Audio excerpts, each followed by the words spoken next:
Hello everybody and welcome to our latest episode of 10 Minutes With. Today we are out in my car for a change. It's normally you who does the driving. It's got a roof. It has got a roof. And we're here to discuss one thing we would change in the rules that would completely revolutionise the touring car experience. So Sam, let's go straight into it because we've only got 10 minutes.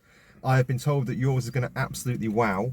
Yeah. So with that in mind, I'm going to go first to keep people hanging on. Yeah, because, that's fine. Because yours is so revolutionary, as I understand it, that it could change the entire history of future. I'd like to hope so. Yeah. If it could have that bearing on the sport, I think it would be fantastic. But we'll get into yours first. Yeah. So we're not doing track limits. We're not doing hybrid. There's going to be separate 10-minute chats on those exact subjects. So they were completely ruled out from this discussion. I'm being fairly boring to a degree. You boring? Yeah, I know. Playing it safe. It's the virtual safety car for me. It's time that we bring a virtual safety car into the British touring cars. It's the premier tin top series in Britain. It's madness to me that we haven't got a VSC, that we have to scramble a full safety car or put marshals' lives at risk for retrieving smaller pieces of track, etc., or not track, smaller pieces of debris, etc., which could easily be handled by having a VSC situation.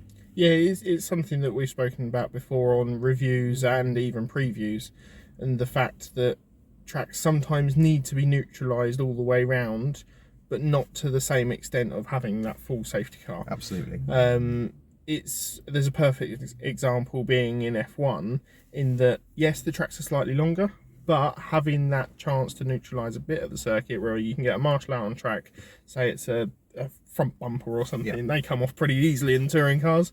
Going out to retrieve that would be hopefully fairly straightforward under a VSC. Yeah, I mean, some tracks it'll work a bit better than others. Brands Hatch, Indy, it's going to be hard to use, but Snetterton is a long track. It's a 2-minute lap, effectively. If there's an incident in turn one that, you know, on every couple of laps and some bodywork's gone flying, then that can be handled under VSC. There's no need to put a marshal onto a live track, and B, there's no need to scramble a full safety car when it can be done over a couple, because by the time they slow them down to the delta pace, you find yourself in plenty of time to get the track. And especially with the dashes on the technology that they have on the wheel nowadays. Yes, we've got the in-car lights to show whether it's green, it's red, it's yellow flag zones.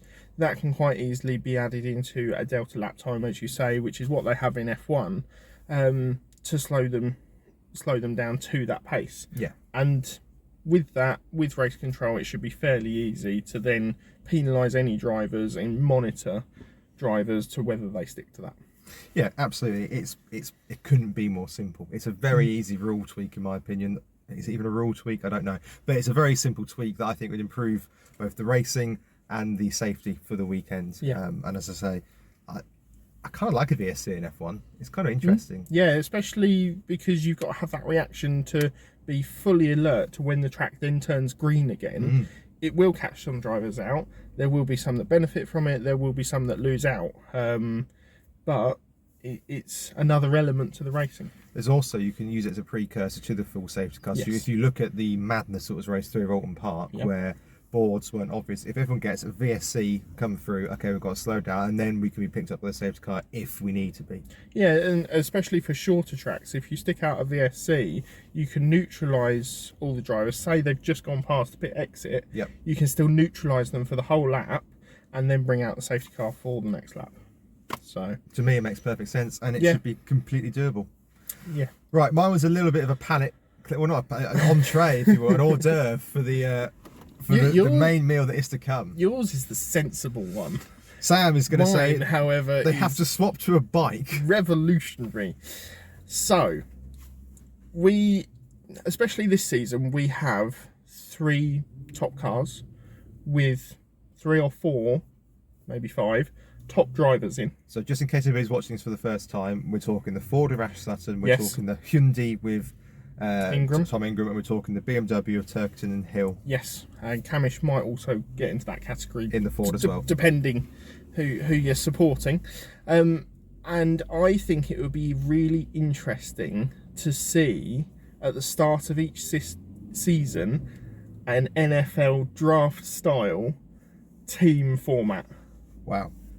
Which, so each team gets their budget. They have their budget for the season. It's like fantasy BTCC. But you can pick which drivers you want, and say the team that finished lowest in the championship will then get the first pick for the next season.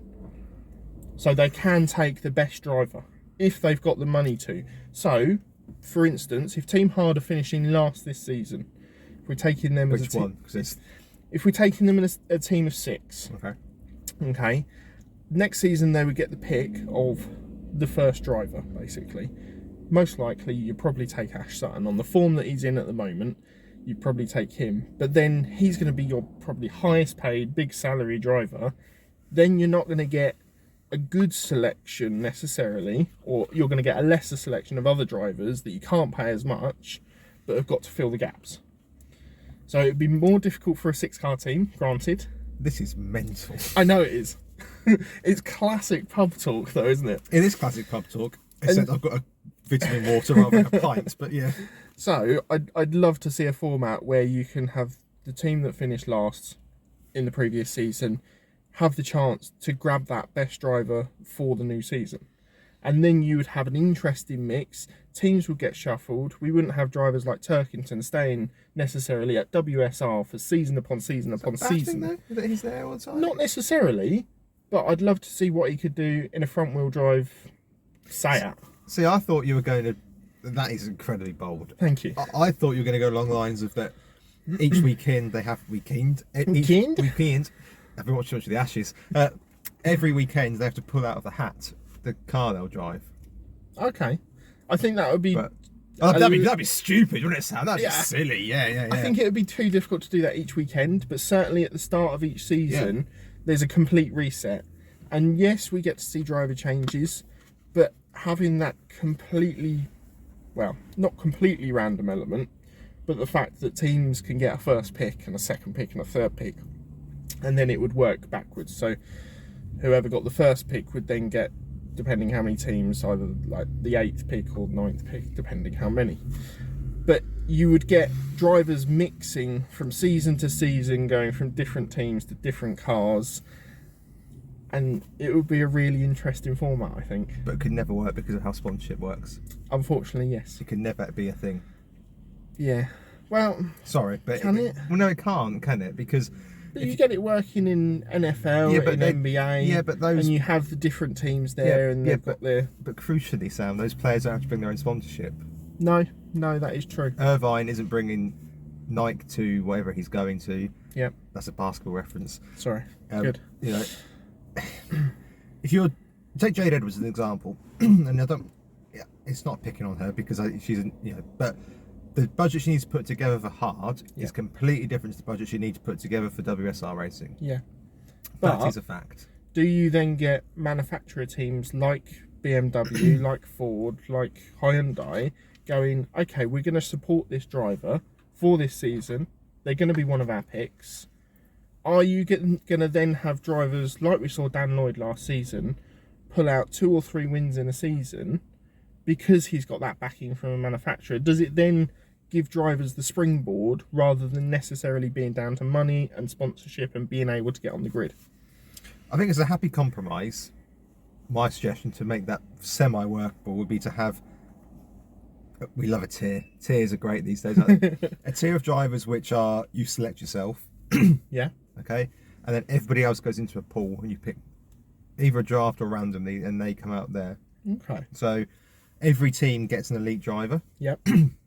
And it could be that you have a marquee signing sort of thing. Yeah, and the team that finished last, mate, and they draw lots to who picks first or something. So then, they could pick the elite driver. And after that, it goes into all the drivers go into a pool and picked from there.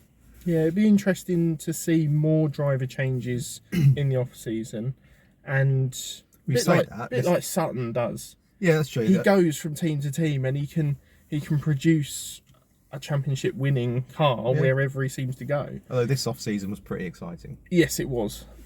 I also think that would bring the better drivers to the top, like we've seen Ash Sutton do, and go from team to team and still be able to win. That shows how good he is. Well, it's a bold call, and once again, the 10 minutes have absolutely flown by. So if you guys could change one rule, what would it be? Rounding off with a couple of bits of news, the Donington tyre test takes place today. So if you're a tyre fan, it's good times for you. The yeah, Team Hard have put some people down today that aren't regulars, which is always good to see. Yeah, we'll see how that goes. Obviously, we are both very saddened to hear of the passing of Steve Neal at Team Dynamics. Big miss. Yeah, very much so. An absolute cornerstone of the sport we love. And we probably wouldn't be as big a fans of the BTCC as we are if we hadn't have had Steve Neal's contribution over the years. So, yeah, heartfelt condolences to his family there. Yeah, we'll be back again this time next week with another 10 minutes with. It's only 3 more weeks to go until we're back racing at Croft. So do keep tuned in, and remember, this is only on YouTube. As a final little Easter egg, if you can name which car I am sat in now, it's my car, you will get, if you find us at an event, the first person to find us at an event will be given a sweetie. There you go. What more can I say? If you know what my car is, come and speak to us at an event. We'll be at Knock Hill. We'll probably be at Donington and Silverstone. Come up, and the first person to find me and tell me correctly what my car is gets a sweet. We'll be back again soon.